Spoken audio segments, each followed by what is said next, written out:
Ask anyone. The NFL is a fickle business. Between the lack of guaranteed money, physical nature of the sport, and frankly, the cutthroat nature of the league, it's not uncommon to see highly touted players fizzle out of the NFL in the blink of an eye, which makes it all the more surprising that there are some guys who have found a way to extend their careers despite having only had one good year. Let's take a look at 10 NFL players that have beat the odds and are somehow still in the NFL, all thanks to one good season. For my money, the perfect place to start on this topic is in Las Vegas with John Gruden's favorite quarterback, Derek Carr, the brother of NFL Network analyst and the former first overall pick of the expansion Houston Texans, David Carr. While the former 36th overall pick out of Fresno State's cumulative NFL stats are semi-decent, as he has recorded 170 touchdowns to 71 picks on nearly 27,000 yards on 64+% passing through 7 seasons, he has really only been living off of one good season. And I'll admit, the rest of his individual seasons are pretty okay, especially compared to some of the other players on this list. But the team has been terrible with him at the helm, and it seems like Carr is pretty much incapable of winning games, particularly important games. Outside of his 2016 season, in which the team was 12-3 with him as the starter, most of his stats have really just been compiled garbage during that time, or in meaningless games. Something he has played in a lot of considering he has a 35-60 career record, excluding that 2016 season. Granted, his career has already outpaced his brother's many times over, outside of the Super Bowl ring David won as a backup, but if you ask me, the Raiders management and fans alike are just waiting for Derek to recapture his 2016 glory. And who's to say if that will ever happen at this point? We have actually seen this phenomenon with a number of quarterbacks over the years. I think it is because finding an exceptional starting quarterback in the NFL can be such a challenge for certain NFL teams, so the second that they get a glimmer of hope from a guy, they cling on for dear life. And once the original team gives up on the QB, at least one or two other teams end up rolling the dice on him because they are so desperate that they want to believe he still has some potential and just needs a change of scenery. Take two of the recent Philadelphia Eagles quarterbacks, for example, Carson Wentz and Nick Foles. While these two guys have recently competed for the same job, there's no denying that the both of them have, in a weird way, had similarly erratic trajectories to their careers. Let's start with Wentz. The North Dakota State product was snagged by Philly with the second overall pick in the 2016 NFL Draft. And while his rookie year was up and down, the team had reason to believe in their young quarterback.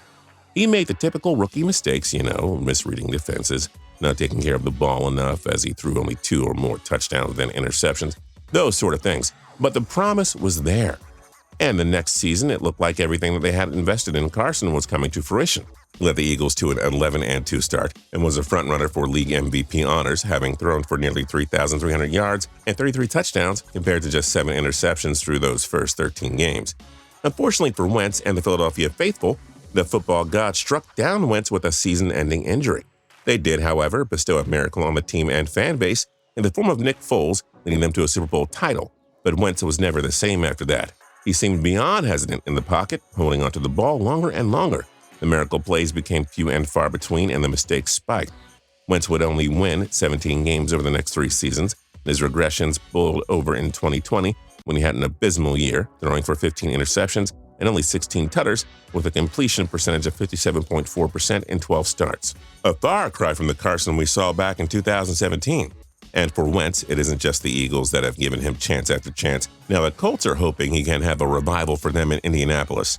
Of course, I'm not rooting against him, but let's just say I am skeptical we will ever see that shooting star we saw in 2017 ever again. Now on to the aforementioned Nick Foles, who actually has sort of been a one-hit wonder twice. And before anyone starts complaining, let's be honest here. His 2017 magic was really only during that playoff run. He was extremely mediocre in relief of Wentz during the regular season.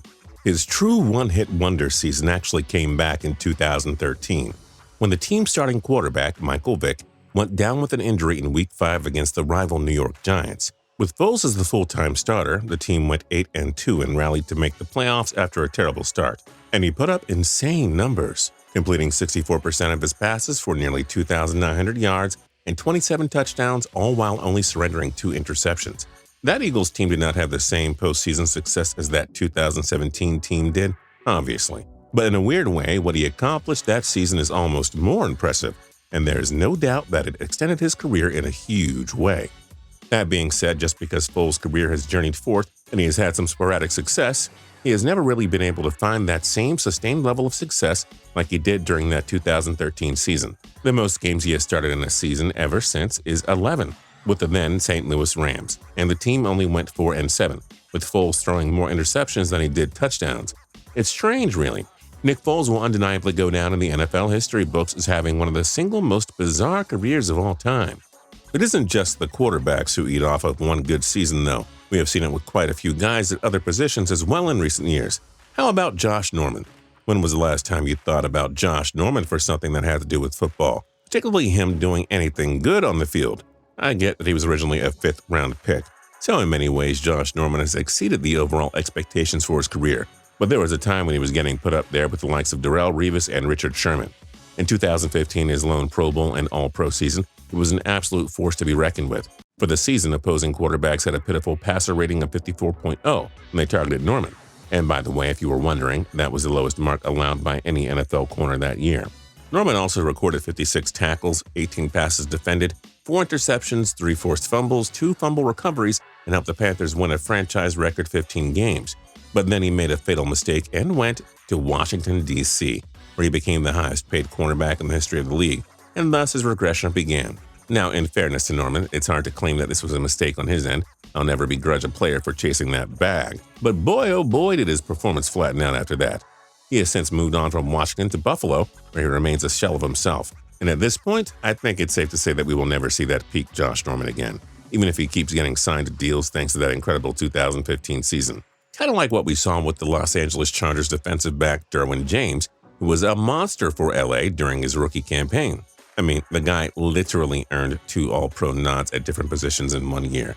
Hard to argue with those kinds of results. Unfortunately for James and the Chargers, he's only played 5 games over the past 2 seasons, and while this is due to injury, it is impossible to deny that he is still living off of that one amazing year. Just like another defensive player who earned All-Pro honors in 2018 as a rookie, Leighton Vander Esch. The Cowboys linebacker was everything in 2018, recording 102 total tackles, defending 7 passes, and scooping up a total of 2 interceptions, which is impressive for a linebacker. But Vander Esch, like James, has not been able to stay healthy over the past 2 years. He's played more games than Derwin, totaling 19, but it is pretty clear that his injuries have limited him when he's been on the field, as his production has flattened. It's unfortunately something that we see happen relatively often in the NFL. Guys have one good year, and then for one reason or another, they taper off. Sometimes it's a huge contract, sometimes it's the injuries. There's no reliable way of predicting it. If there was, we wouldn't see guys like David Johnson still being interviewed as valuable players in the league.